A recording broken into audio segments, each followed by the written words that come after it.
જે ખેડૂતોના ખેતરમાં ટ્રાન્સમિશન લાઈન બાબતે વિવિધ પ્રશ્નો અત્યારે ચાલી રહ્યા છે. એ સંદર્ભમાં ગઈકાલે માનનીય ડેપ્યુટી સીએમ સાહેબની અધ્યક્ષતામાં અને માનનીય મંત્રી શ્રી કૃષિ અને મંત્રી શ્રી ઉર્જાની હાજરીમાં એક વીસી યોજવામાં આવી હતી. જેમાં કેટલા પોઝિટિવલી સરકાર જે ખેડૂતોની વિવિધ માંગણીઓ છે એની ચર્ચા કરી રહી છે એ બાબતે અમને જાગૃત કરવામાં આવ્યું. એ જે ચર્ચાઓ થયેલી કે સરકાર શું વિચારી રહી છે અત્યારે, એ સંદર્ભમાં જ અમે ખેડૂતો સાથે વિવિધ તાલુકાઓમાં વાત કરી. ગઈકાલે સાંજે અમે મોરબી માળિયા તાલુકામાં વાત કરી. ગઈકાલે રાત્રે મોડી રાત્રે અમે ટંકારા તાલુકાના ખેડૂતો સાથે ચર્ચા કરી.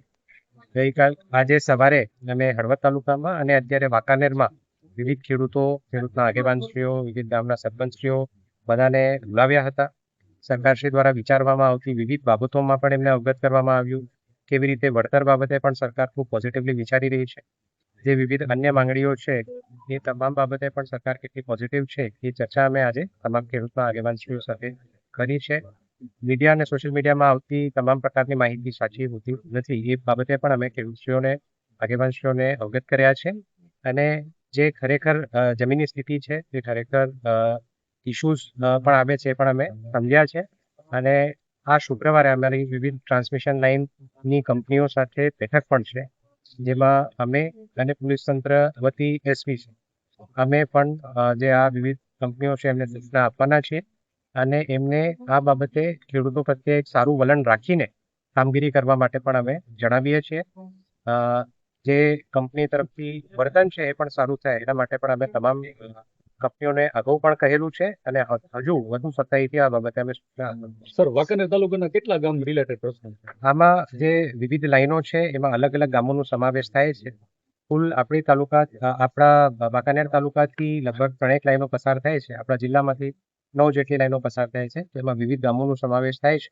વિસ્તૃત માહિતી જો આપને જોતી હોય તો એ પણ અમે આપને કહે. સાહેબ, ખેડૂતોને ઘણી જગ્યાએ વળતર બાબતે નારાજગી જોવા મળે છે, તો એ નારાજગી દૂર કરવા બાબતે તંત્ર દ્વારા કેવા પ્રયાસ હાથ ધરવામાં આવશે? બિલકુલ, જે વળતર બાબતે પ્રશ્ન છે ચોક્કસથી સરકારશ્રીના ધ્યાને છે. અને ગઈકાલે જે મેં આપને કીધું કે જે સરકારશ્રીની વીસી હતી એમાં બહુ જ પોઝિટિવલી આ મુદ્દા બાબતે ચર્ચા કરવામાં આવી છે અને ખેડૂતોને સંતોષ થાય એવો વળતર બાબતે સરકાર અત્યારે વિચારણા કરી. આજે પ્રાંત ઓફિસે વાંકાનેર તાલુકાના ખેડૂતના જે વીજ લાઈન નીકળે છે એમાં અસરગ્રસ્ત ગામડાના ખેડૂતના જે સર્વે નંબરમાં નીકળે તે ખેડૂતો અને ગામના મુખ્ય પ્રતિનિધિઓ, જે સરપંચો અને રાજકીય આગેવાનો અને સામાજિક આગેવાનો વચ્ચે કલેક્ટર સાહેબે અને અધિકારીઓએ મીટિંગનું આયોજન કરેલ હતું.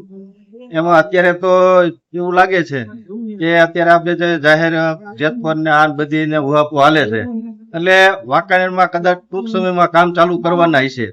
એટલે એ અગાઉ જે સરકારે અગાઉ ચેતવવા આવ્યા છે કે ભાઈ તમને આવી રીતના જે અત્યારે વળતરના મુદ્દા હાલે છે, તમને એનાથી વધારે વળતર અપાવશું.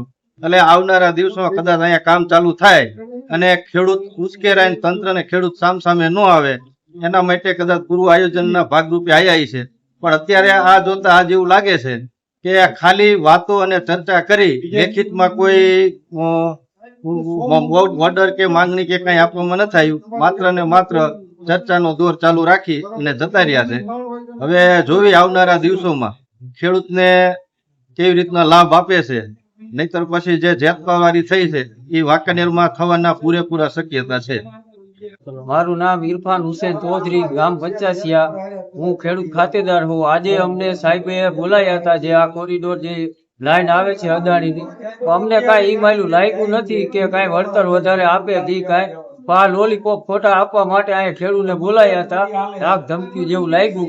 બાકી અમે અત્યારે જેતપર ખેડૂત જે બેઠા છે આંદોલનમાં તેમની સાથે છે અને અમે પણ વાંકાનેરમાં ઉગ્ર આંદોલન કરશો અમારી જો માંગો પૂરી નહીં થાય ખેડૂતની ત્યાં સુધી.